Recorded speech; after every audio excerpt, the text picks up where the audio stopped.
सबसे पहले यहाँ शीर्षक है विज्ञान कक्षा 7 अध्याय 3 ऊष्मा। और इसके नीचे लिखा है एनसीईआरटी आधारित संक्षिप्त नोट्स परीक्षा के लिए उपयोगी। सही। यहाँ एक चित्र भी दिखाया गया है। इसमें एक चमकता हुआ सूरज है, एक थर्मोमीटर और एक गर्म चाय का कप। हाँ, ये चित्र हमें एक अंदाजा दे रहा है कि आज हम गर्मी यानी ऊष्मा से जुड़ी चीजों के बारे में बात करने वाले हैं। मतलब ये सब गर्मी के अलग अलग रूप हैं। एक तरह से सूरज, थर्मोमीटर, गर्म कप, ये सभी गर्मी के रूपों और उसे मापने के तरीके की ओर इशारा कर रहे हैं। ठीक है, तो अगला विषय है गर्म तथा ठंडा, मतलब हॉट एंड कोल्ड। इसमें लिखा है हम केवल छूकर ये निश्चय नहीं कर सकते कि कोई वस्तु कितनी गर्म है। हमारी स्पर्श इंद्रिय, सेंस ऑफ टच, विश्वसनीय नहीं है। ये बहुत जरूरी बात है। इसका सीधा सा मतलब है कि सिर्फ हाथ लगाकर हम भरोसे से नहीं कह सकते कि कोई चीज असल में कितनी गर्म या ठंडी है। मतलब हमारी छूने की शक्ति हमें धोखा दे सकती है। हाँ बिल्कुल।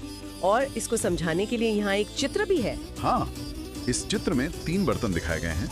एक व्यक्ति अपने दोनों हाथों को पहले और तीसरे बर्तन में रखता है और फिर दोनों हाथों को एक साथ बीच वाले बर्तन में डालता है। और फिर निष्कर्ष लिखा है एक हाथ को पानी गर्म लगेगा और दूसरे को ठंडा, इसलिए हमें ताप मापने की आवश्यकता है। बिल्कुल, ये प्रयोग यही दिखाता है कि हमारी स्पर्श इंद्रिय भरोसेमंद क्यों नहीं है। अच्छा, अगर आप एक हाथ ठंडे और दूसरा गर्म पानी में डालकर फिर दोनों को सादे पानी में डालें, तो जो हाथ ठंडे पानी में था उसे सादा पानी गर्म लगेगा और जो गर्म में था उसे ठंडा लगेगा। बिल्कुल, जबकि पानी का तापमान तो एक ही है पर महसूस अलग अलग हुआ। इसीलिए हमें तापमान मापने के लिए किसी यंत्र मतलब थर्मोमीटर की जरूरत होती है। सही। तो अगला शीर्षक यही है, ताप और तापमापी। इसमें ताप यानी टेम्परेचर के बारे में लिखा है किसी वस्तु की गर्मी या उष्णता की विश्वसनीय माप उसके ताप से की जाती है। हाँ, मतलब ताप या तापमान किसी चीज के गर्म या ठंडे होने का एक पक्का नाप है।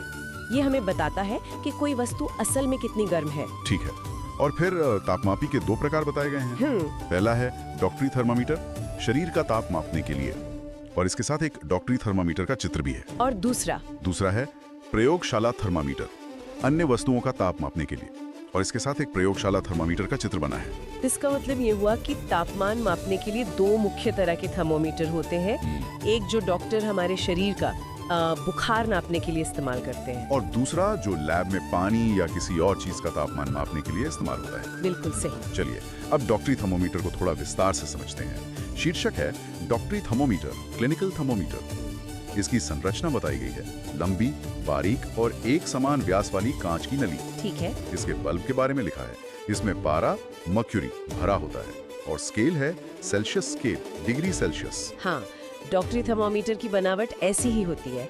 एक पतली कांच की ट्यूब जिसके अगले हिस्से में एक बल्ब होता है और उसमें पारा, वो चमकीला पदार्थ भरा होता है। और इसका परिसर मतलब रेंज बताई गई है 35 डिग्री सेल्सियस से 42 डिग्री सेल्सियस। हाँ, क्योंकि ये केवल इंसान के शरीर का तापमान मापने के लिए बना है और हमारे शरीर का तापमान सामान्यतः इसी के बीच रहता है। अच्छा, और मानव शरीर का सामान्य ताप बताया गया है 37 डिग्री सेल्सियस। जी, एक स्वस्थ इंसान के शरीर का सामान्य तापमान 37 डिग्री सेल्सियस ही माना जाता है। और यहाँ चित्र में भी 37 डिग्री पर एक लाल निशान दिखाया गया है। हाँ, मैंने देखा।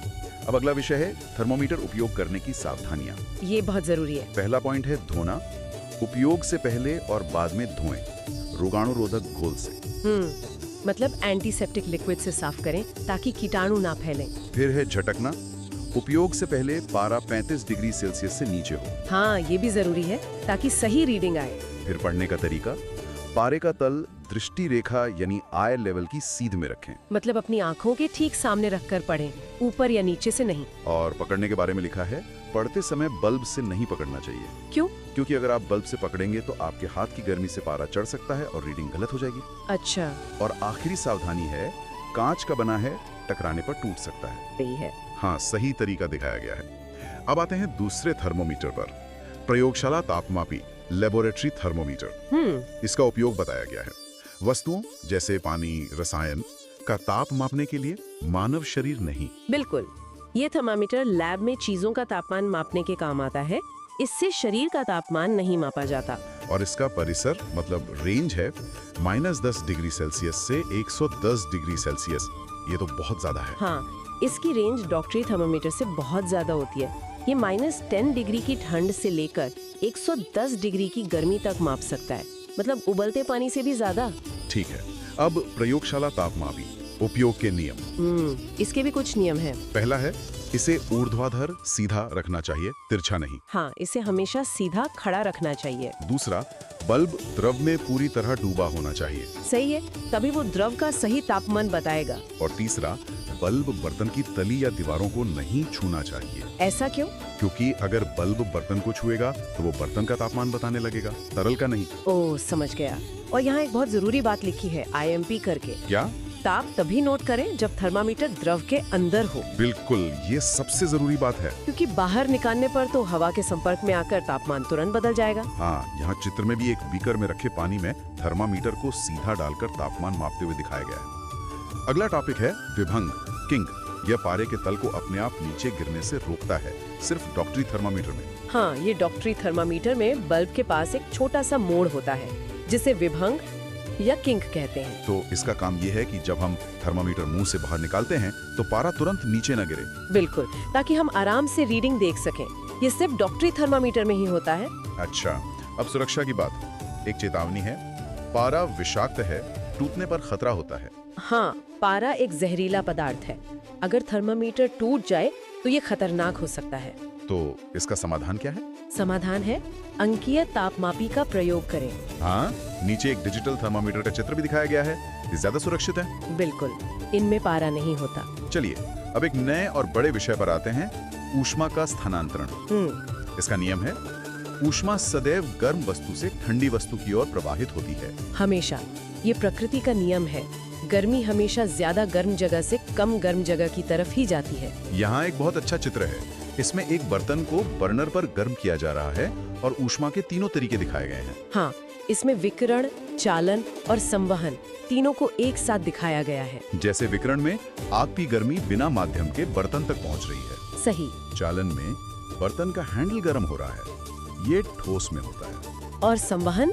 और संवहन में बर्तन के अंदर का पानी गर्म हो रहा है, जो कि एक द्रव है। बिल्कुल, ये चित्र बहुत अच्छे से दिखाता है कि जब हम पानी गर्म करते हैं तो ये तीनों प्रक्रियाएं एक साथ कैसे काम करती हैं। तो पहला तरीका विस्तार से समझते हैं, वन, चालन। ठीक है। वह प्रक्रम जिसमें ऊष्मा किसी वस्तु के गर्म सिरे से ठंडे सिरे की ओर स्थानांतरित होती है। यह प्रायः ठोसों में होता है। हाँ, चालन गर्मी के फैलने का वो तरीका है जो ज्यादातर ठोस चीजों में होता है। इसमें गर्मी एक कण से दूसरे कण को छूकर आगे बढ़ती है। जैसे चित्र में एक धातु की छड़ के एक सिरे को मोमबत्ती से गर्म किया जा रहा है और गर्मी धीरे धीरे दूसरे ठंडे सिरे की ओर बढ़ रही है। बिल्कुल, जैसे हम चम्मच का एक सिरा गर्म चाय में डालते हैं तो दूसरा सिरा भी धीरे धीरे गर्म हो जाता है। वो चालन की वजह से ही होता है। और इसी से जुड़ा अगला टॉपिक है चालक और कुचालक। ऊष्मा चालक यानी कंडक्टर्स। ऊष्मा आसानी से प्रवाहित होती है। उदाहरण, एल्यूमिनियम, लोहा, तांबा। मतलब जिन चीजों में से गर्मी आसानी से निकल जाती है उन्हें चालक कहते हैं, जैसे कि धातुएं। और दूसरे हैं ऊष्मारोधी या कुचालक, मतलब इंसुलेटर्स। ऊष्मा आसानी से प्रवाहित नहीं होती। उदाहरण, प्लास्टिक, लकड़ी, रबर, हवा, पानी। हाँ, और जिन चीजों में से गर्मी आसानी से नहीं गुजर पाती उन्हें कुचालक कहते हैं। इसीलिए खाना पकाने वाले बर्तनों के हैंडल प्लास्टिक या लकड़ी के बने होते हैं। बिल्कुल सही, ताकि हमारा हाथ न जले। अब दूसरा तरीका, दो, संवहन। जी। ये द्रवों यानी लिक्विड्स और गैसों यानी गैसेस में होता है। गर्म अणु ऊपर उठते हैं और ठंडे अणु उनका स्थान ले लेते हैं। हाँ, संवहन गर्मी फैलने का वो तरीका है जो तरल पदार्थों और गैसों में होता है। तो इसमें जब कोई हिस्सा गर्म होता है वो हल्का होकर ऊपर उठता है और उसकी जगह लेने के लिए ठंडा और भारी हिस्सा नीचे आता है। यह प्रक्रिया एक चक्र की तरह चलती रहती है और पूरा तरल या गैस गर्म हो जाता है। पानी इसी तरह उबलता है। चित्र में भी यही दिखाया गया है। एक फ्लास्क में पानी गर्म हो रहा है, नीचे का गर्म पानी ऊपर उठ रहा है और ऊपर का ठंडा पानी नीचे आ रहा है। और अब है प्रकृति में संवहन, समीर, ब्रीज। ये इसका सबसे अच्छा उदाहरण है। इसमें पहला है समुद्र समीर, सी ब्रीज। दिन में स्थल जल्दी गर्म होता है, ठंडी हवा समुद्र से स्थल की ओर आती है। हाँ, दिन में जमीन जल्दी गर्म हो जाती है तो वहाँ की हवा ऊपर उठती है, उसकी जगह लेने समुद्र से ठंडी हवा आती है। इसे समुद्र समीर कहते हैं। और दूसरा है थल समीर, लैंड ब्रीज। रात में स्थल जल्दी ठंडा होता है। ठंडी हवा स्थल से समुद्र की ओर जाती है। रात में इसका ठीक उल्टा होता है। जमीन जल्दी ठंडी हो जाती है और समुद्र गर्म रहता है, तो हवा जमीन से समुद्र की तरफ चलती है। इसे थल समीर कहते हैं। यहाँ दो चित्र भी हैं। पहले में दिन के समय समुद्र से जमीन की तरफ और दूसरे में रात के समय जमीन से समुद्र की तरफ हवा चलती दिखाई गई है। अब तीसरा तरीका 3 विकिरण, रेडिएशन। ऊष्मा स्थानांतरण का वह प्रक्रम जिसमें किसी माध्यम जैसे वायु की आवश्यकता नहीं होती। ये सबसे अनोखा तरीका है। इसमें किसी माध्यम की जरूरत नहीं होती। गर्मी सीधी किरणों के रूप में चलती है। उदाहरण दिया है, सूर्य से पृथ्वी तक ऊष्मा आना, हीटर के सामने बैठने पर गर्मी लगना। बिल्कुल, सूरज की गर्मी हम तक इसी तरीके से पहुंचती है, क्योंकि अंतरिक्ष में तो हवा भी नहीं है। और आग या हीटर के पास बैठने पर जो गर्माहट महसूस होती है, वो भी विकिरण ही है। और एक तथ्य भी है, सभी गर्म पिंड विकिरण उत्सर्जित करते हैं। सही। अब अगला विषय है वस्त्र और रंग, क्लोथ्स एंड कलर्स। अच्छा। नियम। गहरा रंग ऊष्मा अवशोषित करता है, हल्का रंग परावर्तित करता है। हाँ, कपड़ों के रंग का भी गर्मी से सीधा संबंध है। तो गर्मियाँ हल्के सफेद वस्त्र ऊष्मा परावर्तित करते हैं = ठंडक। बिल्कुल, इसीलिए गर्मियों में हम सफेद या हल्के रंग के कपड़े पहनते हैं ताकि ठंडक महसूस हो। और सर्दियाँ गहरे काले वस्त्र ऊष्मा अवशोषित करते हैं = गर्माहट। और सर्दियों में गहरे रंग के कपड़े पहनते हैं ताकि वे धूप को सोखकर हमें गर्म रखें। नीचे एक काले और एक सफेद बर्तन का चित्र भी है जो धूप में रखे हैं, शायद ये दिखाने के लिए कि काला बर्तन ज्यादा गर्म होगा। हाँ, बिल्कुल यही समझाने के लिए। ठीक है, अब आखिरी पन्ने पर आते हैं। सर्दियों में ऊनी वस्त्र। एक सवाल है, ऊन हमें गर्म क्यों रखती है? ये बहुत अच्छा सवाल है। की फैक्ट दिया है, वायु ऊष्मा की कुचालक है। हाँ, इसका राज हवा में ही छिपा है। ऊनी कपड़े हमें इसलिए गर्म रखते हैं क्योंकि ऊन तो ऊष्मा का कुचालक है ही, साथ ही उसके रेशों के बीच बहुत सारी हवा फंसी रहती है। और हवा भी ऊष्मा की कुचालक है। बिल्कुल, तो ये फंसी हुई हवा हमारे शरीर की गर्मी को बाहर निकलने से रोकती है, जिससे हमें गर्माहट महसूस होती है। यहाँ एक प्रवाह चार्ट भी है। ऊन से ऊष्मारोधी, फिर रेशों के बीच वायु और फिर शरीर की गर्मी को बाहर जाने से रोकना। हाँ, यही पूरी प्रक्रिया है। और यहाँ एक टिप भी है, एक मोटे कंबल की जगह 2 पतले कंबलों को जोड़कर ओढ़ना अधिक गर्म है। उनके बीच वायु की परत होती है। ये बहुत काम की जानकारी है। मतलब अगर 2 पतले कंबल ओढ़े तो ज्यादा गर्मी लगेगी। हाँ, क्योंकि दोनों कंबलों के बीच हवा की एक परत बन जाती है जो गर्मी को बाहर जाने से और भी बेहतर तरीके से रोकती है। अब एक सेक्शन है, क्या आप जानते हैं? Fact box. अच्छा, क्या लिखा है? सेल्सियस स्केल की खोज स्वीडन के खगोल शास्त्री एंडर्स सेल्सियस ने 1742 में की थी।